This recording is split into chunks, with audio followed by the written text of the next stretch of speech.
Good morning. कैसे हैं आप सभी लोग? आई होप कि आप लोग ठीक होंगे। तो चलिए आज के क्लास में हम लोग शुरू करने वाले हैं क्लास 10th के भौतिकी पढ़ेंगे, यानी फिजिक्स पढ़ने वाले हैं।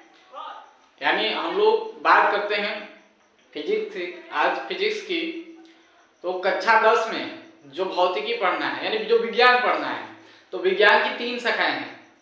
विज्ञान में कौन कौन सी 3 शाखाएं हैं, और आज से हम लोग जो फिजिक्स पढ़ने वाले हैं, भौतिकी पढ़ने वाले हैं, तो ये कौन सा शाखा है, आज इसके बारे में हम लोग पूरे बढ़िया से चर्चा करेंगे। और आप सभी लोग इस क्लास को, यानी आज से जो साइंस का क्लास शुरू हो रहा है, ये क्लास पहला है, यानी ये जो है ना साइंस यानी भौतिकी का पहला क्लास है। और आज हम लोग इस तरीके से भौतिकी को देखेंगे कि एक बार देखने के बाद दोबारा देखने की जरूरत नहीं पड़ेगी इस वीडियो को, क्योंकि आप लोगों को एक एक पॉइंट बहुत ही बारीकी से आज हम समझाने वाले हैं। और क्या है भौतिकी, आज हम लोग शुरू करने वाले हैं। तो चलिए देख लेते हैं। तो देखिए, हम लोग को जो विज्ञान पढ़ना है, विज्ञान में मैंने बताया है कि विज्ञान का ही एक, भौतिकी जो है ना विज्ञान का ही एक शाखा है। तो विज्ञान में हम लोग को, विज्ञान जो है यानी जो साइंस है, इसको 3 भागों में हम लोग बांटेंगे। साइंस जो है ना हमारा 10th क्लास में, वो 3 भागों में बांटा गया है। साइंस जो है 3 भागों में बांटा गया है। वो 3 भाग कौन कौन से हैं? पहला है भौतिकी, और दूसरा है रसायन विज्ञान यानी रसायन शास्त्र, और तीसरा जो है वो है जीव विज्ञान। यानी हम लोग को विज्ञान को भौतिकी विज्ञान, यानी इसको हम भौतिक विज्ञान भी बोल सकते हैं, भौतिक विज्ञान।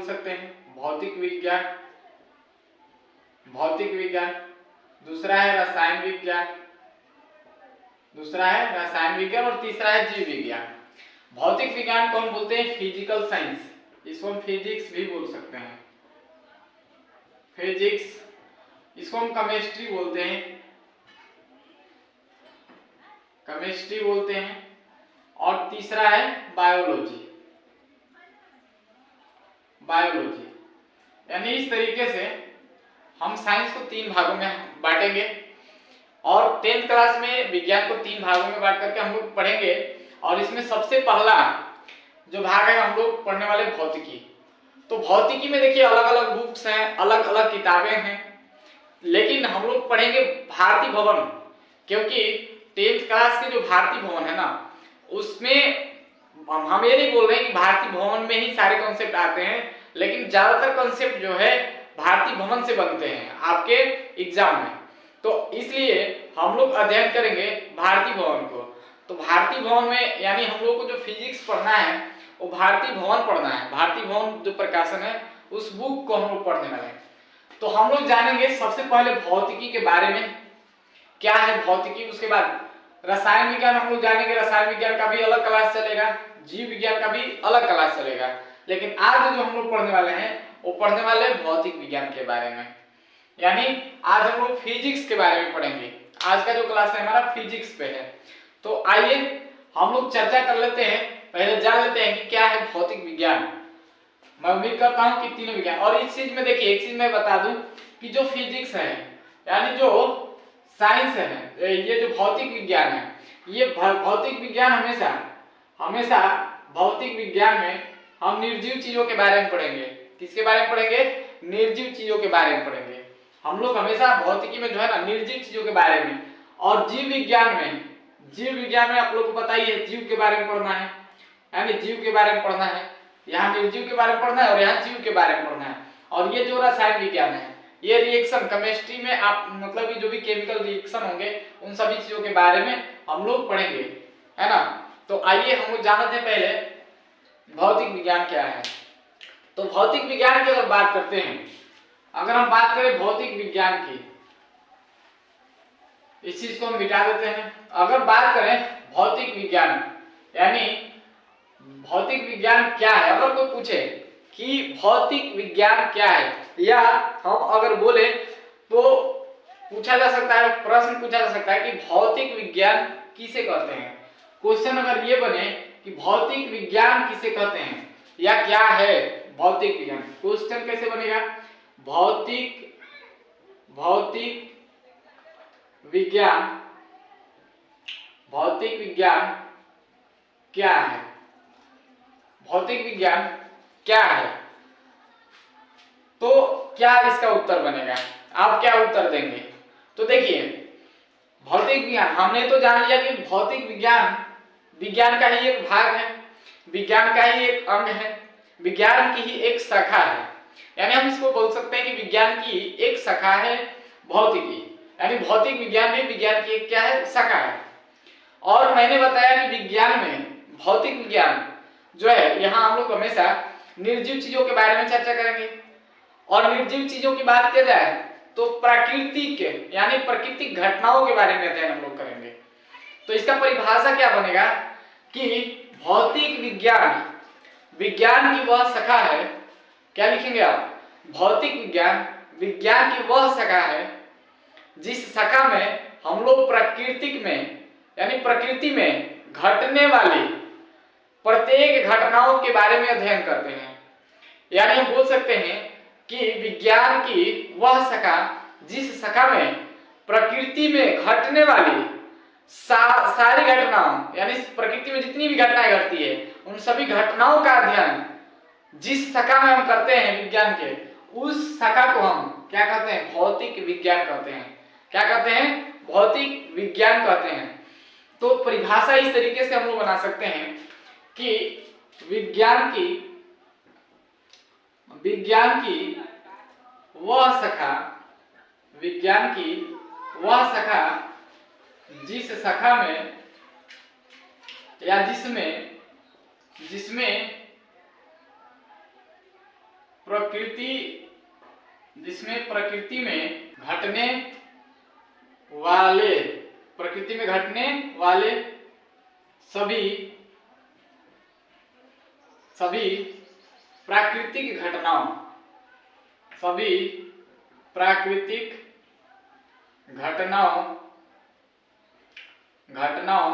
प्राकृतिक घटनाओं का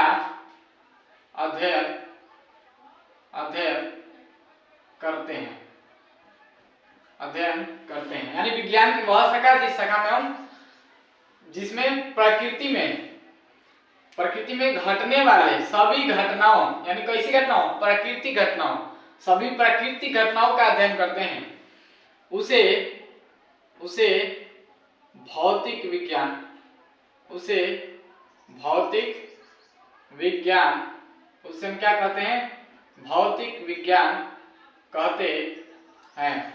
उसे क्या कहते हैं, भौतिक विज्ञान कहते हैं। यानी विज्ञान की वह शाखा जिसमें प्रकृति में घटने वाले सभी घटनाओं का अध्ययन करते हैं, उसे भौतिक विज्ञान कहते हैं। तो ये रहा भौतिक विज्ञान का परिभाषा। अगर कोई पूछे कि भौतिक विज्ञान किसे कहते हैं तो आप सिंपल से परिभाषा लिख सकते हैं।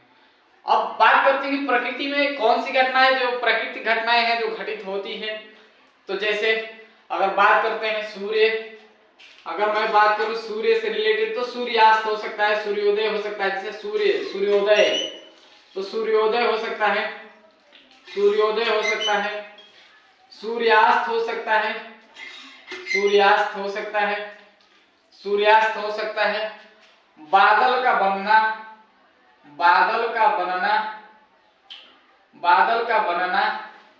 तारों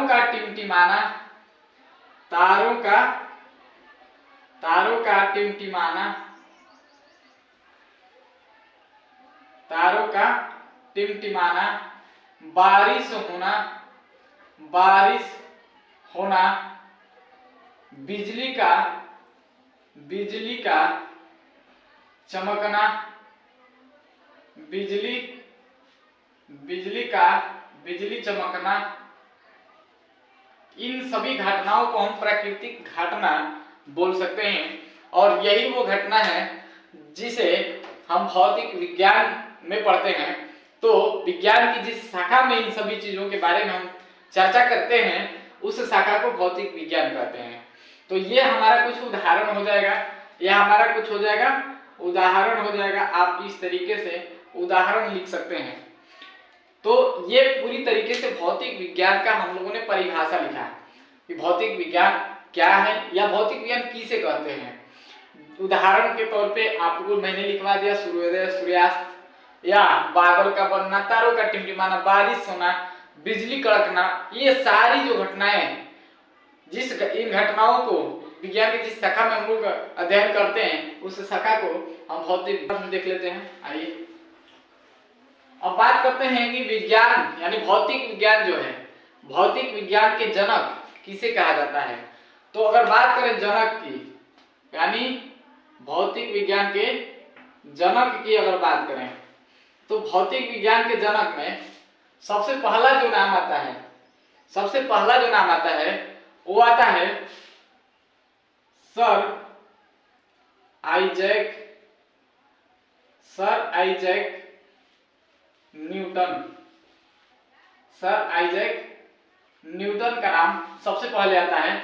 इन्हें ही हम फादर ऑफ, इन्हें ही हम बोलते हैं फादर ऑफ फिजिक्स बोलते हैं। इन्हें ही फादर ऑफ फिजिक्स बोलते हैं, यानी इन्हें भौतिक विज्ञान के पिता कहा जाता है, सर आइजैक न्यूटन।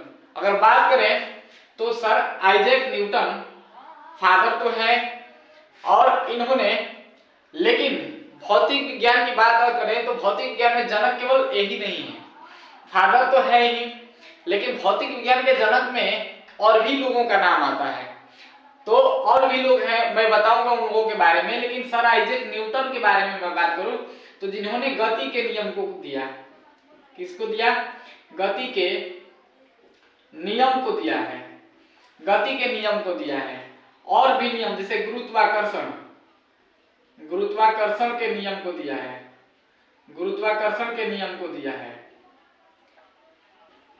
गुरुत्वाकर्षण के नियम के बारे में जिन्होंने बताया है तो उन्हें सर आइजैक न्यूटन के नाम से जाना जाता है और फादर ऑफ फिजिक्स यानी भौतिक विज्ञान के जनक के रूप में इन्हें जाना जाता है। दूसरा नाम आता है भौतिक विज्ञान के जनक में, दूसरा जो नाम आता है वो आता है गैलीलियो साहब का आता है। किसका आता है, Galileo, Galileo, Galileo Galilei, Galileo Galilei. तो गैलीलियो गैलीली का नाम आता है। दूसरे स्थान पे गैलीलियो गैलीली, हालांकि खोज इन्होंने किया था। सबसे पहले अगर बात की जाए खोज की तो भौतिक विज्ञान का खोज गैलीलियो गैलीली ने ही किया है, लेकिन अगर जहां बात हो जाए फादर ऑफ फिजिक्स यानी भौतिक विज्ञान के पिता किसे कहा जाता है तो सर आइजैक न्यूटन को फादर ऑफ फिजिक्स बोला जाता है। लेकिन अगर बात करें खोज की तो गैलीली साहब ने सबसे पहले भौतिक विज्ञान का इन्होंने खोज किया था। गैलीलियो साहब को हम बोलते हैं प्रायोगिक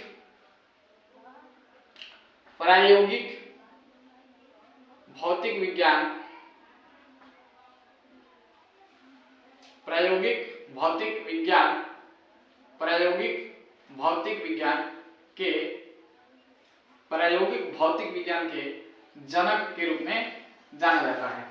यानी गैलीलियो साहब को प्रायोगिक भौतिक विज्ञान के जनक के रूप में जाना जाता है। तीसरा नाम जो आता है, तीसरा जो नाम आता है अगर मैं बात करूं तीसरे जनक की तो तीसरा जो नाम आता है हम लोग के यहाँ, तीसरा आता है अल्बर्ट आइंस्टीन का नाम आता है। अल्बर्ट आइंस्टीन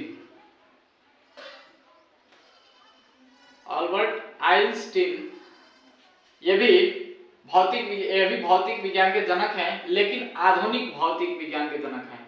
आधुनिक भौतिक विज्ञान के जनक, आधुनिक भौतिक विज्ञान, आधुनिक भौतिक विज्ञान के जनक के रूप में, आधुनिक भौतिक विज्ञान के जनक के रूप में अल्बर्ट आइंस्टीन को जाना जाता है। अल्बर्ट आइंस्टीन को हम मॉडर्न फिजिक्स के फादर के बारे में जानते हैं।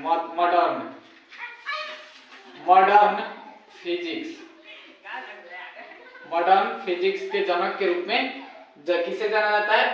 अल्बर्ट आइंस्टीन को जाना जाता है। तो केवल सर आइजैक न्यूटन को ही भौतिक विज्ञान के जनक कहना ठीक नहीं रहेगा, यानी भौतिक विज्ञान के जनक इन तीनों ने भौतिक विज्ञान के बारे में बहुत महत्वपूर्ण भूमिका निभाई है, इसलिए इन तीनों का नाम भौतिक विज्ञान के जनक के रूप में जाना जाता है।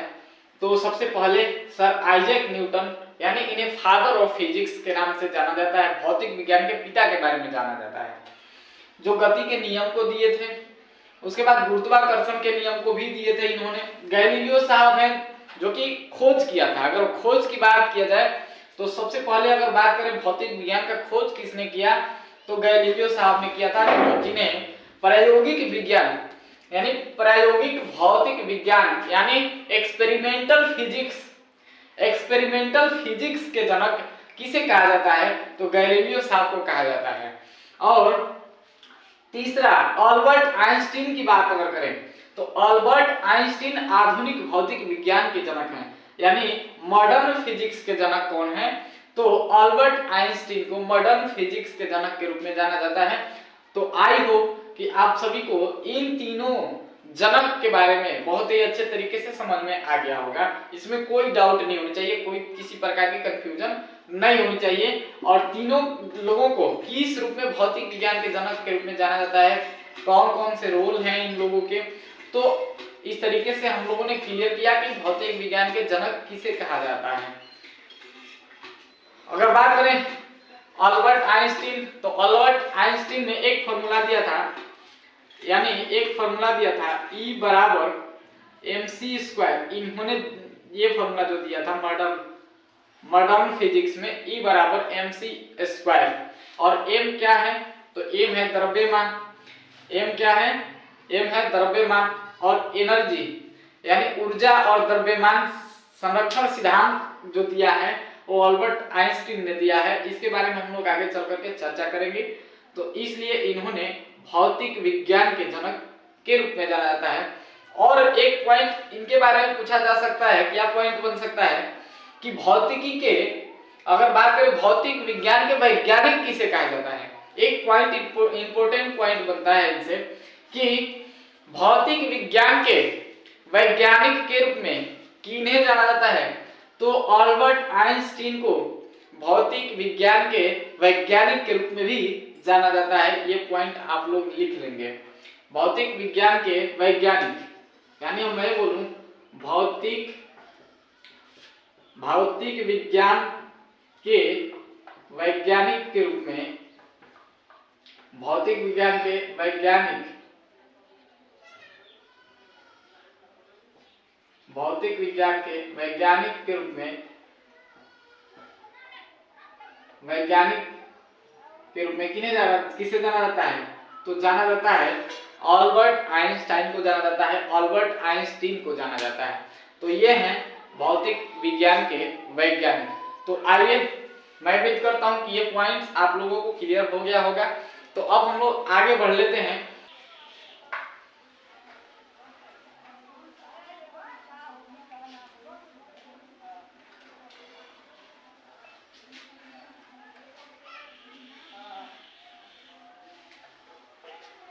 तो आइए अब हम लोग चर्चा कर लेते हैं कौन कौन से चैप्टर्स हैं जो कि हम लोगों को भौतिक विज्ञान में पढ़ना है।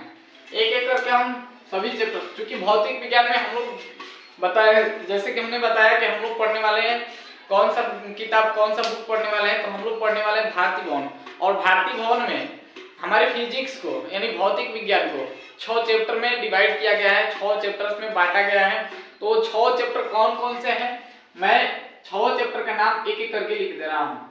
तो सबसे पहला जो चैप्टर है वो है प्रकाश का परावर्तन, वो है प्रकाश का परावर्तन, प्रकाश का परावर्तन, प्रकाश का परावर्तन। दूसरा जो चैप्टर है वो है प्रकाश का अपवर्तन, प्रकाश का अपवर्तन। तीसरा जो चैप्टर है वो है मानव नेत्र, मानव नेत्र एवं मानव नेत्र एवं रंग बिरंगी संसार। चौथा जो पढ़ना है वो हम लोग को पढ़ना है विद्युत धारा, विद्युत धारा। और पांचवा चैप्टर हम लोग को पढ़ना है विद्युत धारा का चुंबकीय प्रभाव के बारे में, चुंबकीय प्रभाव के बारे में हम लोग को पांचवें चैप्टर में पढ़ना है, यानी विद्युत धारा के चुंबकीय प्रभाव के बारे में। और पांचवा जो है, छठा जो चैप्टर है वो है ऊर्जा के स्रोत के बारे में पढ़ना है, ऊर्जा के स्रोत के बारे में पढ़ना है। तो यही कुछ चैप्टर्स हैं जो हम लोगों को फिजिक्स में पढ़ना है, यानी भौतिक विज्ञान में पढ़ना है। पहला चैप्टर का नाम है प्रकाश का परावर्तन, दूसरा चैप्टर का नाम है प्रकाश का अपवर्तन, तीसरा चैप्टर है मानव नेत्र एवं रंग बिरंगी संसार, चौथा चैप्टर है विद्युत धारा और पांचवा चैप्टर है विद्युत धारा का चुंबकीय प्रभाव के बारे में। और छठवां जो चैप्टर है वो है ऊर्जा के स्रोत के बारे में हम लोग को पढ़ना है, ऊर्जा के स्रोत के बारे में। तो ये थे हमारे 6 चैप्टर। अब हम लोग बात करते हैं, सबसे पहले हम लोग जो पढ़ने वाले हैं प्रकाश के परावर्तन के बारे में। यानी जो पहला चैप्टर है हम लोगों के किताब में, यानी भारतीय भवन का जो पहला चैप्टर है उस चैप्टर का नाम है प्रकाश का परावर्तन। तो हम लोग सबसे पहले पढ़ेंगे प्रकाश का परावर्तन, क्योंकि ये जो चैप्टर है, पहला जो चैप्टर है प्रकाश का परावर्तन, ये बहुत ही इंपॉर्टेंट चैप्टर है आप लोगों के एग्जाम के लिए। यानी सबसे ज्यादा नंबर जो बनते हैं वो इसी चैप्टर से बनते हैं। प्रकाश का परावर्तन और प्रकाश के परावर्तन दोनों एक ही है, हालांकि भारतीय भवन में इसको अलग कर दिया गया है। बाकी बुक्स में आप देखेंगे तो प्रकाश के परावर्तन प्रकाश के परावर्तन को एक ही में कर दिया गया है, और यहाँ पे हमारे भारतीय भवन में अलग अलग किया गया है। तो प्रकाश का परावर्तन और प्रकाश के परावर्तन दोनों से मिला करके सबसे ज्यादा नंबर के क्वेश्चन बनते हैं। तो आइए हम लोग जानते हैं प्रकाश के परावर्तन के बारे में। तो प्रकाश का परावर्तन, देखिए प्रकाश का परावर्तन, अगर बात करें हम प्रकाश का परावर्तन तो क्या है प्रकाश का परावर्तन। तो प्रकाश के परावर्तन के बारे में जानने से पहले हम लोगों को यह जानना होगा कि प्रकाश क्या है। सबसे पहले हमें क्या जानना होगा, प्रकाश क्या है। यानी अगर बात करें प्रकाश का तो क्या है प्रकाश। मैं अगर आप लोगों से पूछूं कि प्रकाश क्या है, या अगर कोई व्यक्ति पूछे आपसे कि प्रकाश किसे कहते हैं, प्रकाश क्या है, तो आपका जवाब क्या होगा, प्रकाश क्या है। तो जैसे अगर बात किया जाए तो यहाँ पे लाइट जल रही है तो सारी चीजें हमें दिखाई दे रहा है, लेकिन ये लाइट अगर बुझ जाएगी तो क्या होगा, हम किसी वस्तु को नहीं देख पाएंगे।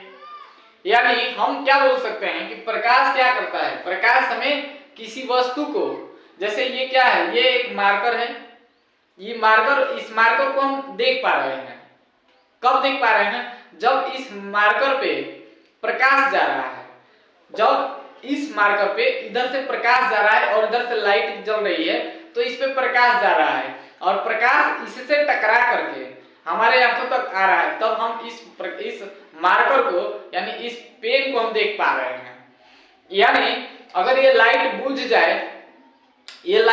जाए तो हम प्रकाश को, यानी हम इस पेन को नहीं देख पाएंगे। अगर इस लाइट को बुझा दिया जाए, बंद कर दिया जाए, स्विच ऑफ कर दिया जाए, तो क्या हम इस पेन को देख पाएंगे, अंधेरे में देख पाएंगे, तो नहीं देख पाएंगे। यानी हम बोल सकते हैं प्रकाश क्या है, तो प्रकाश हमें किसी वस्तु को देखने में सहायता करता है। हमें क्या करता है, किसी वस्तु को देखने में सहायता करता है। और प्रकाश क्या है, प्रकाश एक प्रकार का क्या है, प्रकाश एक प्रकार का भौतिक कारक है। क्या है, भौतिक कारक है। तो हम बोल सकते हैं कि प्रकाश वह भौतिक कारक है, वह बाहरी भौतिक कारक है, वह बाहरी भौतिक कारक है, वह बाहरी भौतिक कारक है जिसके सहायता से हम किसी वस्तु को क्या करते हैं, किसी वस्तु को देख पाते हैं। क्या करते हैं? देख पाते हैं, किसी वस्तु को देख पाते हैं। तो ये हमारा प्रकाश का परिभाषा इस तरीके से बनेगा कि प्रकाश वह बाहरी भौतिक कारक है जिसके सहायता से हम किसी वस्तु को देख पाते हैं। यानी बिना प्रकाश हम किसी वस्तु को देख नहीं सकते, बिना प्रकाश हम किसी वस्तु को देख नहीं सकते। इसलिए प्रकाश क्या है, हमें देखने में सहायता करता है।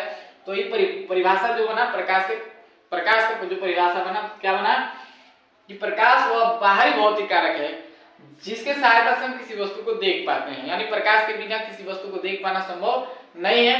हालांकि प्रकाश यानी किसी वस्तु को देखने के लिए आंखों की भी जरूरत है, और लेकिन आंख के बिना अगर हमारे पास आंख भी हो तो भी हम केवल आंखों से वस्तु को नहीं देख पाएंगे अगर प्रकाश न हो तो। यानी हमें किसी वस्तु को देखना हो तो हमारी आंख और प्रकाश दोनों की जरूरत होती है। तो प्रकाश के बिना हम किसी वस्तु को नहीं देख पाएंगे। तो ये हमारी आंखों को यानी हमें किसी वस्तु को देखने में क्या करता है, सहायता करता है। तो प्रकाश किसी वस्तु को देखने में क्या करता है, सहायता करता है। अब हम बात करते हैं, मेरा सवाल आप लोगों से है कि क्या प्रकाश एक ऊर्जा है? क्या प्रकाश एक ऊर्जा है? तो आपका जवाब क्या रहेगा? कितने लोग बता रहे हैं? प्रकाश क्या है? प्रकाश एक प्रकार का ऊर्जा है या ऊर्जा नहीं है? तो आपका जवाब क्या रहेगा? अगर जो लोग बोल रहे हैं कि प्रकाश ऊर्जा नहीं है, तो मेरा आप लोगों को मैं एक उदाहरण दे रहा हूं कि अगर बात किया जाए कि अगर आप खड़े हैं, कहीं भी आप खड़े हैं और आपके आंखों पे कोई व्यक्ति अगर लाइट जलाता है, टॉर्च जलाता है, तो आपकी आंखें जो है ना एकाएक क्या हो जाती है, बंद हो जाती है। ऐसा क्यों होता है? अगर ऊर्जा नहीं है, प्रकाश ऊर्जा नहीं है, तो जब लाइट जलती है हमारी आंखों पे, ऑटोमेटिक आंख खुली हुई आंख है और लाइट ऑटोमेटिक अगर आंखों पे जाती है तो हमारी आंख जो है ऑटोमेटिक क्या होता है, बंद हो जाता है। यानी हम कह सकते हैं कि प्रकाश क्या है? प्रकाश एक ऊर्जा है। प्रकाश क्या है? प्रकाश एक ऊर्जा है। और प्रकाश की कुछ खास विशेषताएं होती है। प्रकाश की कुछ खास विशेषताएं, ये विशेषता है कि प्रकाश की अगर बात करें तो प्रकाश हमेशा, आइए हम प्रकाश को, हम इस परिभाषा को मिटाते हैं और परिभाषा को मिटा करके हम इसकी विशेषता को ऊपर लिख देते हैं। अगर हम बात करते हैं प्रकाश की, तो प्रकाश हमेशा सीधी रेखा में गमन करता है। हमेशा सीधी रेखा में गमन करता है। प्रकाश हमेशा सीधी रेखा में गमन करता है। प्रकाश कभी भी टेढ़े मेढ़े नहीं जाएगा, इस तरीके से टेढ़ा मेढ़ा नहीं जाता है। प्रकाश हमेशा सीधे जाता है, सीधे। जैसे ये मान के चलते हैं कि ये हमारे पास एक टॉर्च है, एक लाइट है। जैसे मान के चलते हैं कि हमने एक लाइट है हमारे पास और मैंने इसका स्विच ऑन किया। मैंने इसका स्विच क्या किया? ऑन किया। मैंने स्विच, यहाँ पे मान के चलते हैं कि स्विच है और मैंने स्विच को ऑन किया, तो इससे जो निकलने वाला प्रकाश है, वो क्या जाएगा, कैसे जाएगा? एक सीधी रेखा में गमन करेगा। कैसे जाएगा? एक सीधी रेखा में गमन करेगा। तो प्रकाश हमेशा कभी भी टेढ़ा मेढ़ा नहीं जाता है। प्रकाश हमेशा सीधी रेखा में गमन करता है। प्रकाश हमेशा कहाँ गमन करता है? सीधी रेखा में गमन करता है प्रकाश। तो प्रकाश कभी भी तिरछी मतलब हमेशा टेढ़ा मेढ़ा नहीं जाएगा, कभी इस तरह से घूमकर, कभी इस तरीके से। तो प्रकाश हमेशा कहाँ जाता है? सीधी रेखा में गमन करता है। प्रकाश हमेशा सीधी रेखा में गमन करता है। ये पॉइंट हम लोगों को याद रखना होगा। और बात करें प्रकाश के बारे में, प्रकाश एक ऊर्जा है। जैसे कि मैंने बता दिया कि प्रकाश एक ऊर्जा है और प्रकाश एक सीधी रेखा में गमन करता है। अगर हम बात करें प्रकाश हवा के बिना, क्या हवा के बिना प्रकाश गति करेगा या नहीं करेगा, प्रकाश चलेगा या नहीं चलेगा, कितने लोग बताएंगे? यानी मैं बोलूं, बात करूं अगर कि निर्वात में, अगर मैं बात करूं निर्वात की, निर्वात यानी वैक्यूम की बात करें, वैक्यूम की बात करें तो वैक्यूम मतलब निर्वात जहां पे हवा नहीं है, तो हवा नहीं है यानी निर्वात में प्रकाश की चाल क्या रहेगी, प्रकाश गमन करेगी, गति करेगी या नहीं करेगी? तो मेरे प्यारे प्यारे साथियों, मैं आप लोगों को बता दूं कि जहां प्रकाश, जहां पे हवा न हो तो वहां प्रकाश की चाल और तेज हो जाती है। जहां पे हवा न हो तो वहां प्रकाश की चाल जो होती है ना और तेज हो जाती है। यानी निर्वात में बात करें, निर्वात में प्रकाश का जो चाल है, निर्वात में प्रकाश की चाल जो है वो सबसे अधिक होता है, सबसे अधिक होता है। प्रकाश में निर्वात में प्रकाश की जो चाल है ना वो सबसे अधिक होता है। अगर बात करते हैं कितना होता है, गुणे 10 के पावर 8 मीटर पर सेकेंड की स्पीड होती है निर्वात में। यानी निर्वात में प्रकाश की जो चाल होती है वो होती है 3 गुणे 10 के पावर 8 मीटर पर सेकेंड। यानी आप मिला सकते हैं कि प्रकाश की चाल निर्वात में कितना तेज है। आइए कुछ पॉइंट को हम लोग आगे देख लेते हैं। अगला पॉइंट क्या रहने वाला है? अगला पॉइंट क्या है कि सूर्य के प्रकाश जो है, यानी सूर्य का जो प्रकाश है, सूर्य का प्रकाश, क्योंकि सूर्य से ही प्रकाश पृथ्वी पे जब आता है तो सूर्य से प्रकाश को, या हम बोल सकते हैं सूर्य के प्रकाश को पृथ्वी तक आने में कितना समय लगता है, कितना समय लगता है? अगर मैं सवाल पूछूं कि सूर्य के प्रकाश को पृथ्वी तक आने में कितना समय लगता है तो आपका जवाब क्या रहेगा? बताइए फटाफट कमेंट सेक्शन में बताइए क्या आंसर होने वाला है इस प्रश्न का। यानी सूर्य के प्रकाश को पृथ्वी तक आने में कितना समय लगता है? तो इसका जो आंसर बनने वाला है वो बनने वाला है 8 मिनट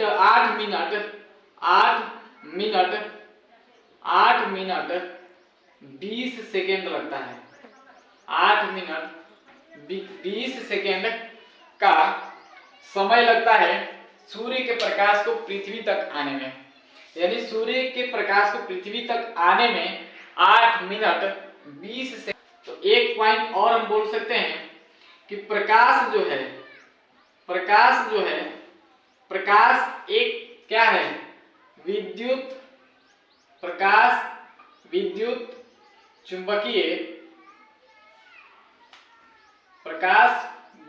चुंबकीय विकिरण है। प्रकाश विद्युत चुंबकीय विकिरण है। यानी विद्युत चुंबकीय विकिरण का मतलब कि प्रकाश जो है इलेक्ट्रोमैग्नेटिक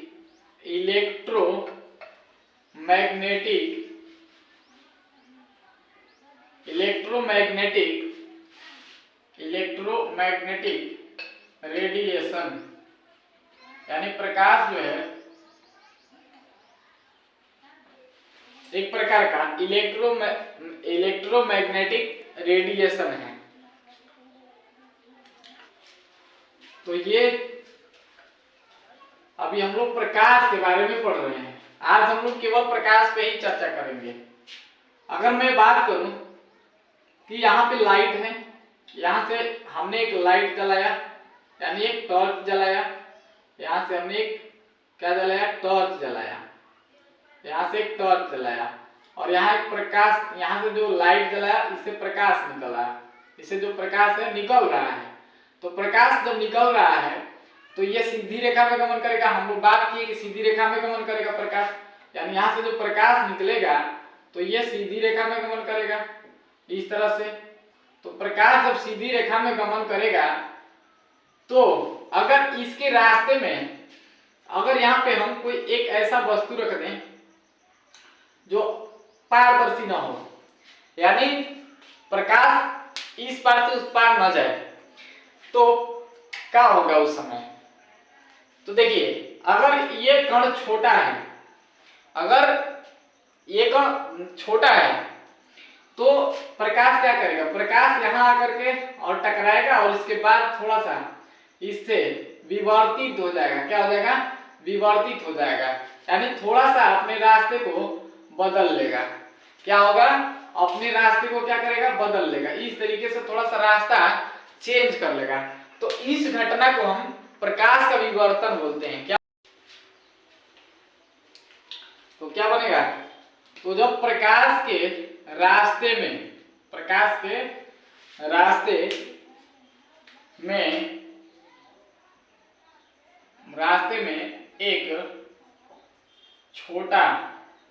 एक छोटा सा अपारदर्शी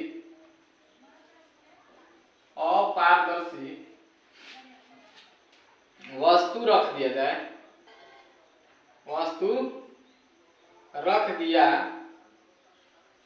रख दिया जाए तो प्रकाश क्या करेगा? प्रकाश अपने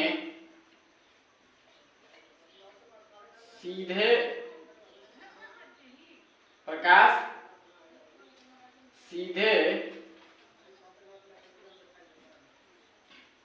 जाने के बजाय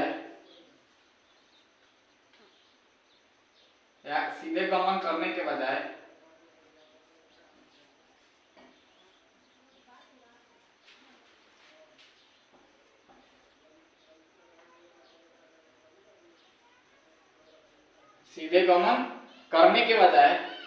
अपने पथ से क्या हो जाएगा? अपने पथ से विचलित हो जाएगा। अपने पथ से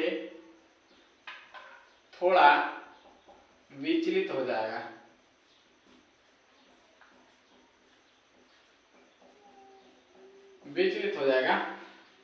इस घटना को क्या बोलते हैं? इस घटना को प्रकाश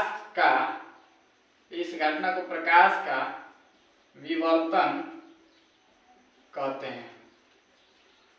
इस घटना को हम क्या बोलते हैं? प्रकाश का विवर्तन। यानी यहाँ से लाइट हमने जलाया, यहाँ कोई टॉर्च है, यहाँ से टॉर्च जलाया, प्रकाश जा रहा था, सीधे रास्ते में गमन कर रहा था, लेकिन बीच में एक अपारदर्शी वस्तु रखा गया है। तो जब छोटा सा वस्तु रखा गया तो ये प्रकाश क्या करेगा कि इससे थोड़ा सा रास्ता विचलित होगा और अपने रास्ते को चेंज कर लेगा। सीधा गमन करने के बजाय क्या करेगा? पथ से थोड़ा सा विचलित हो जाएगा। तो इस घटना को हम क्या बोलते हैं? प्रकाश के विवर्तन बोलते हैं। क्या बोलते हैं? घटना को प्रकाश का विवर्तन कहते हैं। तो मैं उम्मीद करता हूँ कि आज की क्लास आप लोगों को समझ में आ गया होगा। तो आज के लिए इतना ही। लंबा क्लास होने की वजह से अब हम वीडियो को एंड करते हैं और मिलते हैं कल के क्लास में, देखते हैं आगे का क्वेश्चन। तो मैं उम्मीद करता हूँ कि आप सभी लोगों को ठीक लगा होगा। अगर ठीक लगा है तो आप लोग इस वीडियो को ज़्यादा से ज़्यादा लोगों के पास शेयर करिए, लाइक करिए एंड चैनल को भी सब्सक्राइब कर लीजिए। Thank you.